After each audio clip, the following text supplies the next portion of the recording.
Women's కళాశాల నుంచి వచ్చాము. మా ప్రిన్సిపల్ని, మా అసిస్టెంట్ ప్రొఫెసర్ కొలిపాక శ్రీనివాస్ సార్ని తీసుకొని మేము కాకతీయులు నిర్మించిన నిడికొండ అనే గ్రామంలోని త్రికుటాలయాన్ని సందర్శించడానికి.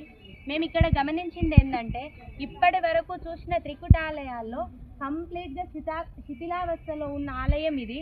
దీన్ని ఆర్కియాలజీ వాళ్ళు పట్టించుకోకుండా ఇలా వదిలేయడం చాలా బాధాకరంగా ఉంది. ఈ టెంపుల్లో చాలా వరకు మన పురాతన సంపద, మన భావితరాలకు అందించాల్సిన సంపద చాలా ఉంది.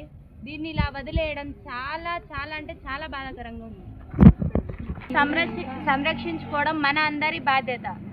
మేము బయట నుంచి వచ్చి ఈ టెంపుల్ గురించి మేము ఒక సర్వే ద్వారా తెలుసుకొని ఇక్కడికి వచ్చాము. ఈ గ్రామస్తులు కూడా ఉన్న గవర్నమెంట్ అయినా దీన్ని ముందస్తుగా జాగ్రత్త పడి ఈ సంపదను కాపాడుకోవాలి. దీన్ని రినోవేషన్ చేయాలి.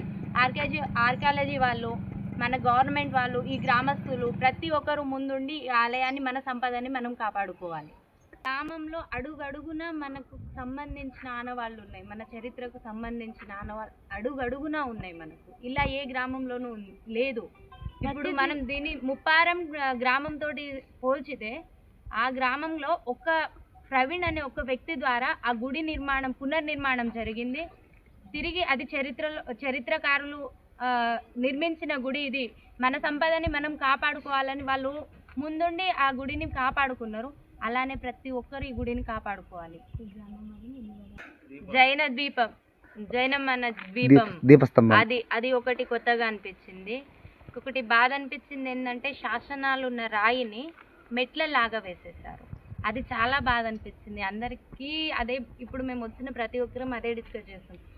మనకున్న శాసనాన్ని 2 భాగాలుగా చేసి దాన్ని దేనికి పనికి రాకుండా 2 భాగాలుగా చేసి మెట్ల కింద వాడుతున్నారు. ఇప్పుడు ప్రతి ఒక్కరు దాన్ని తొక్కుకుంటూ దాటుకుంటూ వెళ్తున్నారు. అది చాలా